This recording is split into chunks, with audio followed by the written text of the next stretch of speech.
Instant દહીં વડા બનાવવા માટે 1 કપ બારીક રવામાં સ્વાદ પ્રમાણે મીઠું, 1 ચમચી આદુ મરચાંની પેસ્ટ અને અડધો કપ દહીં ઉમેરી મિક્સ કરીશું.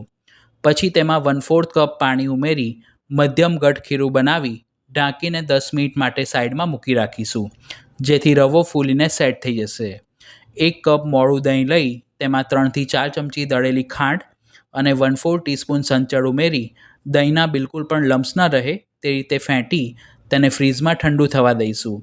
10 મિનિટ પછી ખીરું પલળીને સેટ થાય એટલે તેમાં ચપટી ખાવાના સોડા અને 1 ચમચી પાણી ઉમેરી એક જ દિશામાં સરખું ફેંટી લઈશું.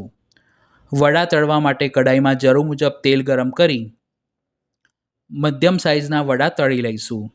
બંને બાજુ લાઇટ બદામી રંગના અને ક્રિસ્પી થાય એટલે કઢાઈમાંથી બહાર કાઢી લેવા. હૂંફાળા ગરમ પાણીમાં થોડું મીઠું અને ચપટી હિંગ ઉમેરી સરખી રીતે મિક્સ કરી તેમાં તળેલા વડા 5 મિનિટ માટે ડીપ કરીશું. 5 મિનિટ પછી વડામાંથી હથેળી વડે દબાવીને પાણી નિતારી લઈશું.